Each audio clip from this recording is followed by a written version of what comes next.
ಗೋಧಿ ಹಿಟ್ಟಿನ ಪೂರಿ ಗರಿಗರಿಯಾಗಿ ತುಂಬಾ ಉಬ್ಬಿ ಬಂದಿದ್ದು ತುಂಬ ಟೈಮ್ ಇರೋವಂತಹ ಪೂರಿನ ಯಾವ ರೀತಿ ಮಾಡೋದಂತ ಈ ವಿಡಿಯೋದಲ್ಲಿ ನೋಡೋಣ. ನಾನು ಮೊದಲು ಬರೀ ಗೋಧಿ ಹಿಟ್ಟನ್ನೇ ತೊಗೊಂಡಿದ್ದೀನಿ, ಸ್ವಲ್ಪನೂ ಮೈದಾ ಹಿಟ್ಟನ್ನು ಮಿಕ್ಸ್ ಮಾಡ್ಕೊಂಡಿಲ್ಲ.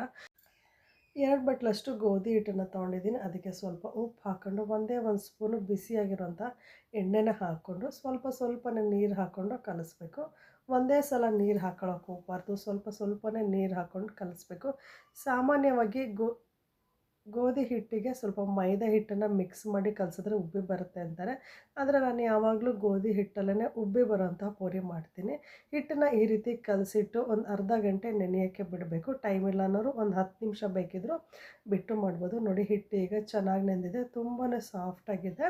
ಚಪಾತಿ ಮಾಡೋದಕ್ಕಿಂತ ಈ ಹಿಟ್ಟನ್ನು ಸ್ವಲ್ಪ ಸಾಫ್ಟಾಗಿ ಕಲಿಸ್ಕೊಳ್ಳಿ, ಉಬ್ಬಿ ಬರುತ್ತೆ, ಜೊತೆಗೆ ಸಾಫ್ಟಾಗೂ ಇರುತ್ತೆ.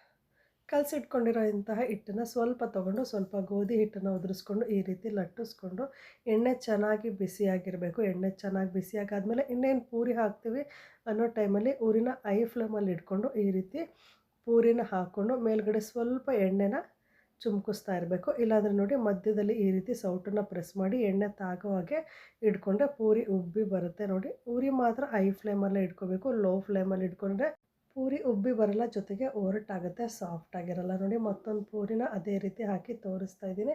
ಹಿಟ್ಟನ್ನು ಚೆನ್ನಾಗಿ ಕಲಸಿಟ್ಕೋಬೇಕು, ಜೊತೆಗೆ ನೀಟಾಗಿ ಲಟ್ಟಿಸ್ಕೊಂಡು ತುಂಬ ತೆಳುವಾಗಿ ಲಟ್ಟಿಸ್ಕೊಳ್ಬಾರ್ದು, ಚಪಾತಿಗಿಂತ ಸ್ವಲ್ಪ ದಪ್ಪವಾಗಿ ಲಟ್ಟಿಸ್ಕೊಂಡು ಊರಿನ ಐ ಫ್ಲೇಮಲ್ಲಿ ಇಟ್ಕೊಂಡು ಈ ರೀತಿ ಎಣ್ಣೆ ಚೆನ್ನಾಗಿ ಬಿಸಿ ಆದಮೇಲೆ ಕರ್ಕೊಂಡ್ರೆ ಗರಿಗರಿಯಾಗಿರುತ್ತೆ, ಜೊತೆಗೆ ಒಳಗೆ ಸಾಫ್ಟಾಗಿರುತ್ತೆ, ತುಂಬ ಟೈಮು ಉಬ್ಬೇ ಇರುತ್ತೆ. ನೋಡ್ತಾ ಇದ್ದೀರಲ್ವ ಎಷ್ಟು ಚೆನ್ನಾಗಿ ಪೂರಿ ಬಂದಿದೆ ಅಂತ. ಸಾಮಾನ್ಯವಾಗಿ ಮೈದಾ ಹಿಟ್ಟನ್ನು ಮಿಕ್ಸ್ ಮಾಡಿ ಪೂರಿ ಮಾಡ್ತಾರೆ, ಆದರೆ ನಾನು ಬರೀ ಗೋಧಿ ಹಿಟ್ಟಲ್ಲೇ ಪೂರಿ ಮಾಡ್ತೀನಿ. ಪ್ರತಿ ಸಲನೂ ಸ್ವಲ್ಪನೂ ಅಡುಗೆ ಸೋಡಾ ಹಾಕಲ್ಲ. ಒಂದು ಸಲ ಈ ವಿಧಾನದಲ್ಲಿ ಟ್ರೈ ಮಾಡಿ ನೋಡಿ, ಖಂಡಿತವಾಗ್ಲೂ ಉಬ್ಬಿ ಬರುತ್ತೆ. Thank you.